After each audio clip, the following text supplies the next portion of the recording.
In the event of needing to evacuate the arena, please follow the instructions given by our security staff.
Please maintain a social distance while in the marquee.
Not long to wait now. Your graduation celebration will begin in 5 minutes.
Please maintain a social distance while in the marquee.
Not long to wait now. Your graduation celebration will begin in 2 minutes.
gives me the greatest of pleasure to declare this ceremony open.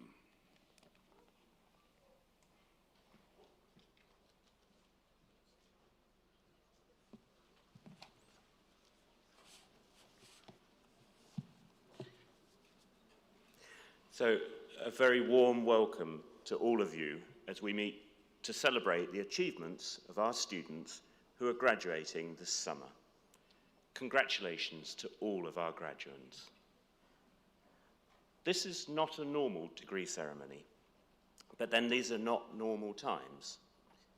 The global pandemic has impacted all of our lives in ways we could only have imagined 18 months ago. You have adapted, you have persevered, you've shown more resilience, ingenuity and tenacity than any graduating cohort before you. We are proud that you have dealt with all of that and achieved your degrees. Graduations are a defining moment in the university's calendar, and in the years to come, you will see your graduation as a defining moment in your lives. That's why it matters to us that we are holding this celebration on campus. And for you, the School of Government, it's an added bonus that we're doing it right in front of the Muirhead Tower, which has been your home for the last 3 to 4 years. The events and activities we're hosting today demonstrate the value that we place on you and your achievements. Whether you're graduating with an undergraduate, postgraduate, or research degree, we hope that you will enjoy this opportunity to be reunited with each other, to share your successes with friends and family, to put on your robes, and to recognize and reflect on your achievements. This may not be an ordinary graduation ceremony, but this has not been an ordinary year. During the pandemic, the university community has stepped up and played its part in the nation's response to the crisis. Our researchers have developed new tests to detect COVID, new medical interventions for those suffering from it, and have contributed to new understanding of the disease and its social, economic, and political impacts so that we might better deal with it. You have all played a part too, from social distancing and self-isolating through to supporting vulnerable members of the community in Selly Oak, distributing food and medicine to those most in need, and volunteering in hospitals and helping neighbours. You are extraordinary people, and we're here to celebrate your achievements. You came to the University of Birmingham because you wanted to come to a great place of learning. You wanted to test yourselves. You wanted to equip yourselves for the next phase of your life. Your experience here will not have been what you were expecting, but you stand here today having overcome all barriers and having achieved your goals nonetheless. And while you have studied with us, you have enriched our community, made new friends, explored new horizons. As you graduate this summer, you graduate as an enriched person, someone of high achievement, someone who has tested themselves and succeeded. So these degree celebrations in the Green Heart are a first for us. But then this is a university of firsts. This was the UK's first campus university, the first to have a medical school, the first to allow women to take medical degrees, the first to create a women's hall of residence. More recently, we're the first university to establish a university secondary school, and we were the first just this year to establish a Pillar 2 testing laboratory for COVID-19. Perhaps today represents a first for you. Let me particularly congratulate those of you who are the first in your families to graduate. I myself am from the first generation of my family to go to university, and some 30 years on, I know the difference that it has made for myself and my family. Today is most of all a day to tell stories, the individual stories of each of you, the students of all ages, backgrounds, and nationalities who animate this great university. Each of you represent an individual chapter written into the history of the university. Each of you will have your own unique and personal story of what it has taken for you to get here, the challenges you have faced and overcome. So tell those stories to each other, to your family, friends, and classmates. At the end of the day, what is a university without its students? Each of you here can feel extraordinarily proud of what you have accomplished. I hope you'll be proud too that you've graduated from our School of Government and the College of Social Sciences. In an era of populism, fake news, and political discord, we need graduates who understand how government and governance can work better at all levels, local, national, and international. Don't let anyone ever tell you that the social sciences are any less important than our STEM disciplines. This might not be the best recommendation, but 2/3 of the current cabinet studied for a social science degree at university.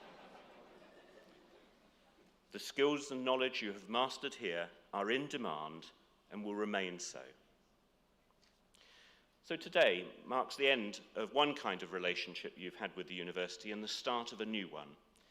Today you become members of a distinguished family, a family with over 300,000 members in more than 170 countries around the world, the alumni of the University of Birmingham.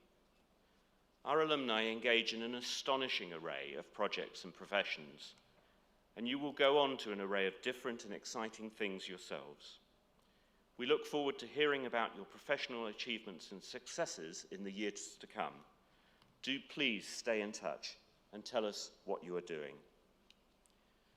You and those who are with you have many reasons to be proud today. We share in that pride, and in that spirit of pride and of accomplishment, I will now hand over to Dr. Richard North to continue this celebration event. Thank you.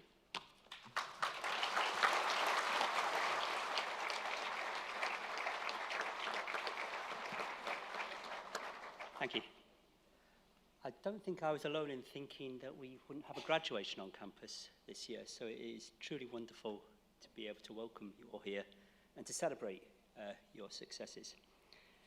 I've seen many of you virtually over the last year, and it's been remarkable just to see how well you've coped in extraordinarily difficult circumstances, the work that you've produced under the conditions that you're working, and seeing how you pulled together with the staff, the university, the teaching staff, to really achieve something quite extraordinary.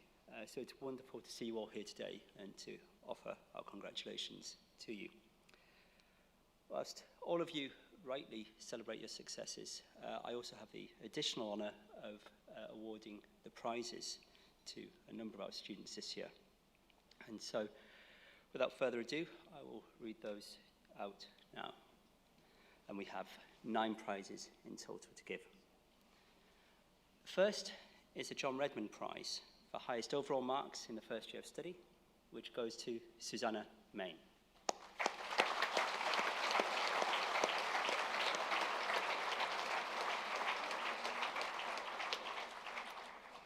The second is the Steve Buckler Prize for the highest overall mark in second year of study, which goes to Michael Brown.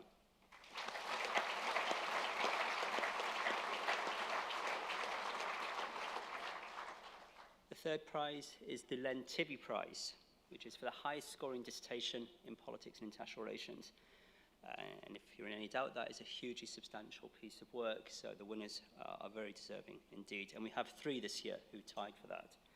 They are Constance Mottram, George Way, and Vincent Dietrich.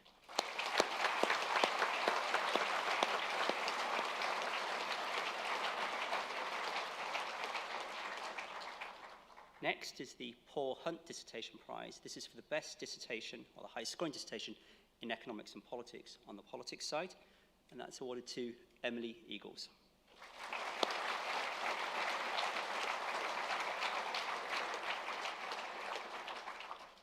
The Joint Honours Dissertation Prize is for the highest scoring dissertation for politics joint honours programmes and goes to Constance Mottram.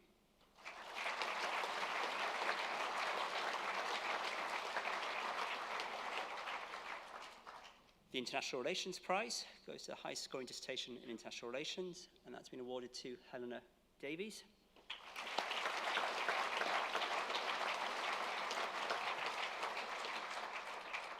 we're going to hear a familiar name in a second again, as the Head of Department Prize, which is for the highest overall mark in politics and international relations, goes again to Constance Montran.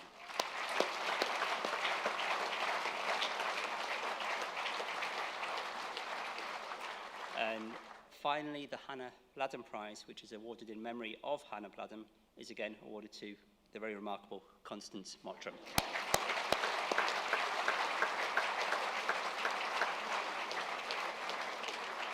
So, my sincerest congratulations to all the prize winners, but to every student who's graduated this year. In every year, it's an extraordinary achievement to be awarded your degree.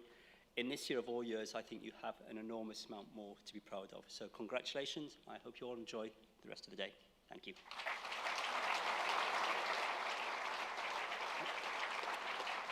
And I now have the very genuine pleasure of inviting onto stage Libby Davis, who is our student representative. Thank you.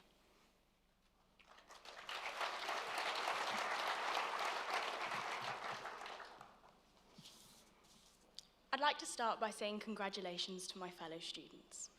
We did it. And thank you to the staff, friends, and family who supported us. It wasn't easy. At times, it wasn't pretty. And for me, it was nothing like I imagined it would be. Nevertheless, we still did it. We arrived as strangers with a shared interest in the world. Some of us may have seen injustice and had a desire to change it. Some may see room for improvement and have a determination to achieve it. And some wanted to gain a clearer understanding of governance, politics, and people. But we all made the choice to study at the University of Birmingham's School of Government. 3 years ago, I arrived in Birmingham from a little village in South Wales, and it's fair to say it was a shock to the system. By a few weeks in, I wanted to drop out. It seems a little bit ridiculous now, but I struggled to adjust. Thankfully, I enjoyed my lectures, and I made great friends, in particular Yasmin, and I was lucky enough to have an incredible support system at home in my parents and my sister. That was enough to convince me to stay. Well, I thought I'd at least stay until Christmas. I'd like to take this opportunity to thank them. I'm so grateful to have people in my life who have always, and I know will always, support me, who reminded me why I was here in the first place. To learn, to get my degree from an excellent university where I would be pushed and challenged academically, to meet new people, and to test myself. It's because of those people I stayed, and I'm so glad I did. There will be a lot of people who have struggled for a myriad of reasons and to varying extents throughout their university experience. And if you're one of them, I want you to appreciate you made it through. I'm sure every student here has people they'd like to thank as well, so on behalf of us all, thank you. Thank you to the people who have listened to us complain about how hard assignments are and how much we hate referencing.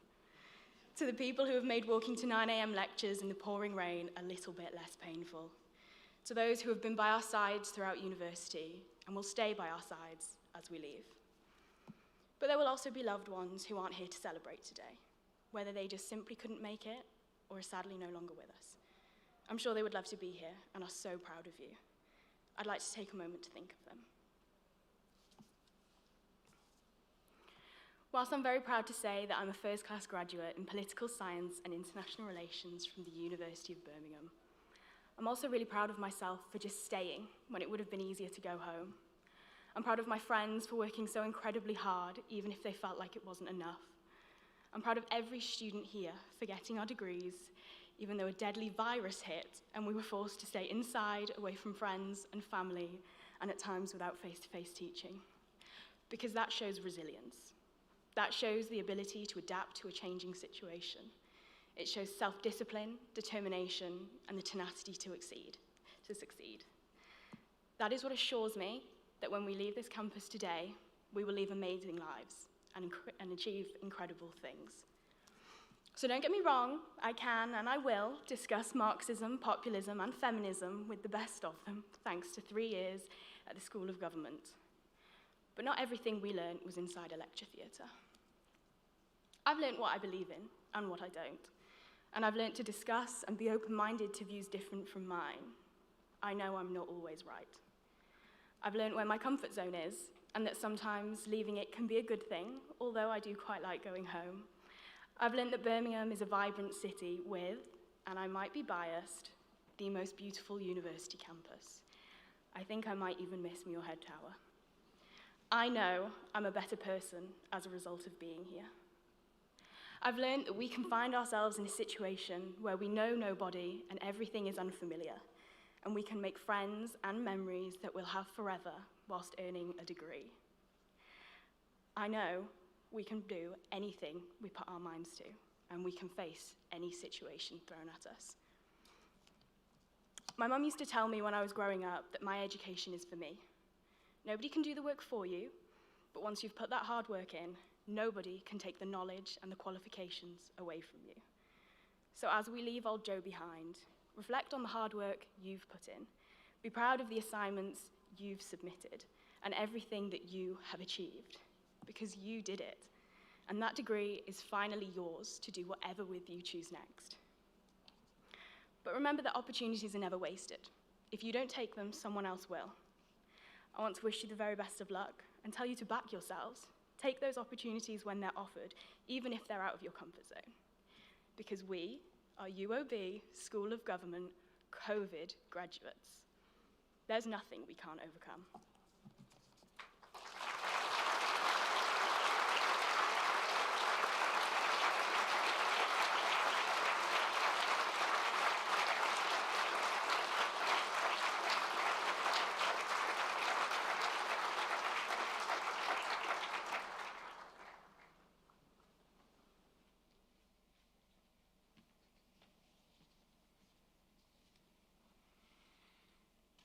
I'm Karen Villamoria, Chancellor of this great university, the 7th Chancellor in its 120-year history. So do the sums. Some of my predecessors stayed a long time, including the former Prime Minister, Anthony Eden, who was Chancellor for 27 years. I won't be Chancellor for that long, I can assure you. Well, before I say anything, wow, what a speech. Congratulations.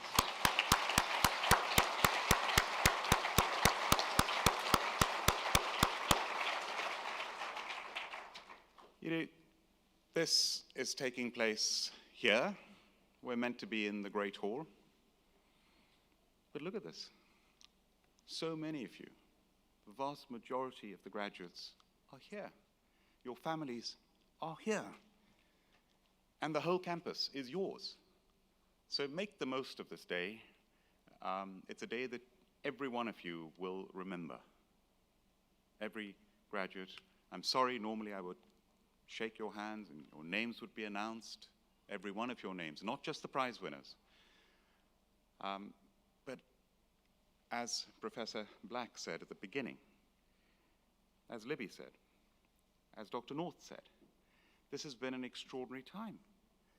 And the word resilience, I've heard time and again, and when I'm asked to sum up, what are the words that make up our behavior in this pandemic? Resilience comes out there always. Adaptation, what we're doing here. Compassion. Community, what we're doing over here. So we've been amazing. And I've been in the House of Lords for 15 years. When I joined the House of Lords, I was one of the handful of youngest members in the House of Lords. I'm still one of the younger members in the House. Our average age is 70. A lot of wisdom there. And if you just imagine the world that we're used to, the stability that we supposedly have, and what we have now. And I've been proud to be president of the CBI, the Confederation of British Industry, for the past year, the largest, most preeminent business organization in this country. And I could look back and say, damn, why was I president now? I haven't met anyone this last year. All my events have been remote. I've held regional meetings in the Northeast and in the Southeast and in Northern Ireland and in Scotland and in Wales, and they've all been remote. I wanted to be out there. I wanted to meet everyone face to face. I wanted to see the businesses, go into the factories. I've missed out on all that. But I founded a brand of beer called Cobra, and I'm a glass half full man. I've got another year to go as president. But the glass half full attitude, I am so privileged to have been president of the CBI at a time in history like this over the past year, to try and help our businesses, to try and help our economy, to try and help institutions like this who are members of the CBI as well. And that's been a privilege. So if you look at it, Libby said we are the COVID graduates. Well, you are unique. You've faced horrible hardships and you've done it. You've graduated. You're here. And you will look back and you'll tell your children and you'll tell your grandchildren about what the world went through in this horrible time, and you made it through. So look at it positively, and I think it's fantastic. So many congratulations. Many congratulations to all the prize winners, and Constance in particular. Where's Constance? Here. Can I see a hand up if Constance is here? Where? Can I see a hand up? Can anyone see a hand up? Yes, there. So, we celebrate every one of your successes today. Of course, the prize winners, you're an inspiration to us all. And I have this saying that the motto in my House of Lords, my coat of arms, my motto is aspire and achieve. I stole that from my great-grandfather. And I really believe that winning inspires people to aspire to achieve, which in turn creates inspiration, and it's a virtuous circle. So we should celebrate that. So I want to just reiterate something that came through very strongly in Libby's speech, that you have done this through your own efforts to graduate, but you could not have done this on your own. You've done this thanks to the phenomenal support you've received from your faculty, your wonderful teachers, and from your family and friends who are here with you today, who will all, believe you me, cherish this day as much as you're cherishing it. So a huge round of applause from the graduates to your family, your friends, your teachers, please.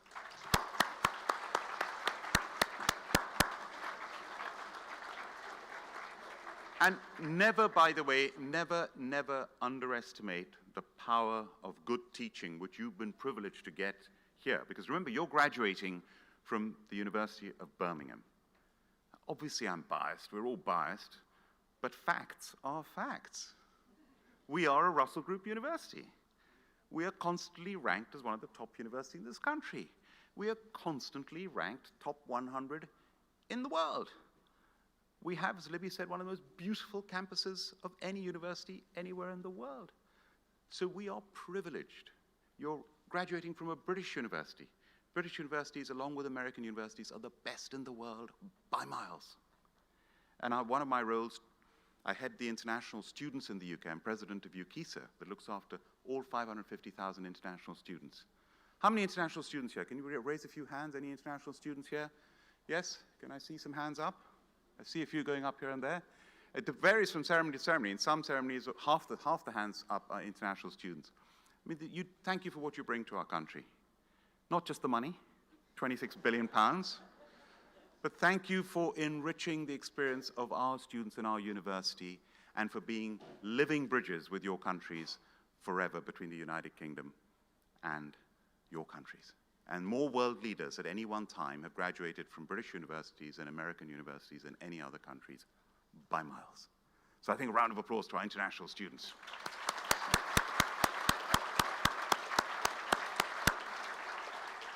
Now, I've got to give you a bit of advice as your Chancellor. So the first bit of advice is, this is Hotel California. You're not leaving. You never leave, because you are forever, ever members of the Birmingham University family. On the way here, I spoke to my 85-year-old mother in India. And first thing she said, "What are you doing? Where are you?" I said, "Well, I'm in the car on my way up to Birmingham." And I could visualize her eyes lighting up as I said Birmingham, because she graduated from this university in the 1950s. Her father graduated from this university, my grandfather, in 1931.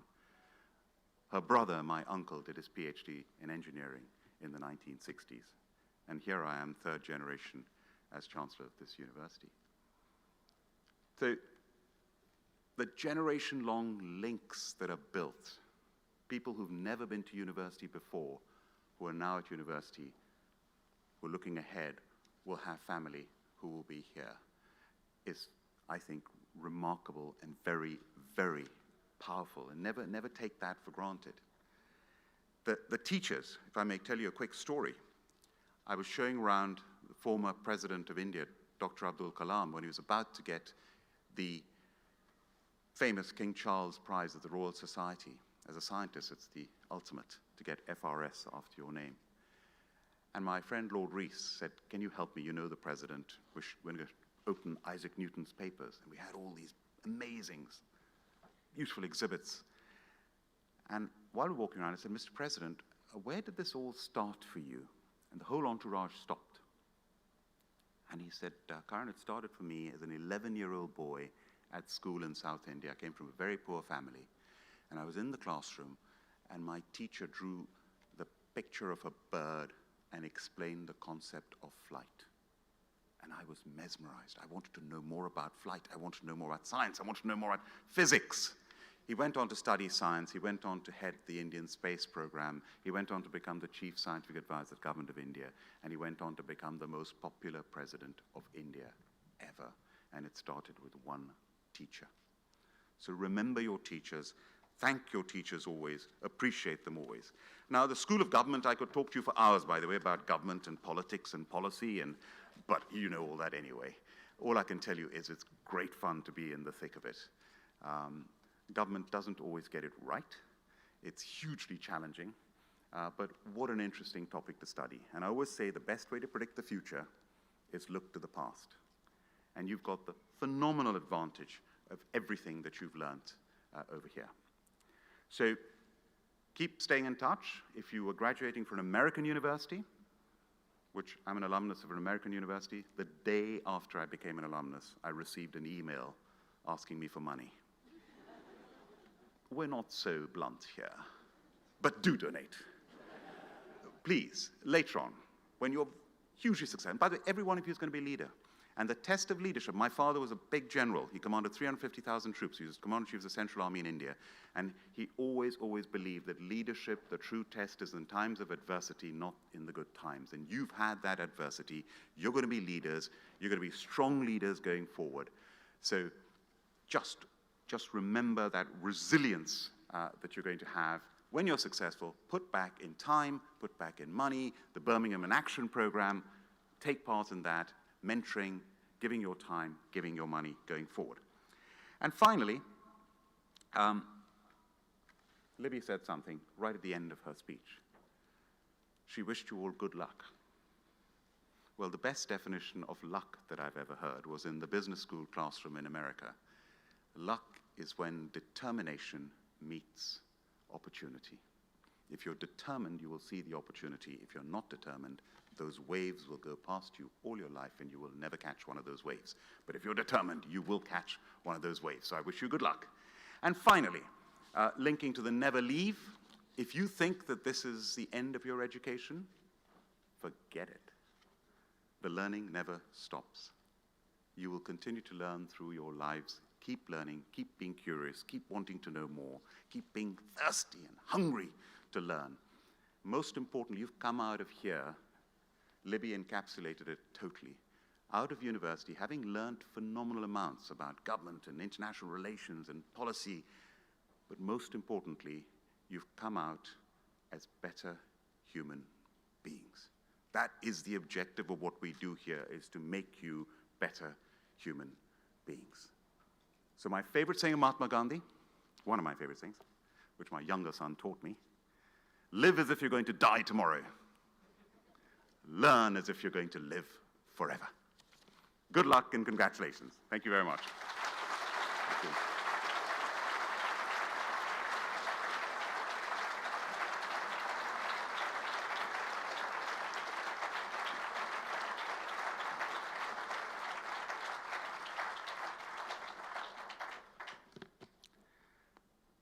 Have a great day, and I now declare this ceremony closed.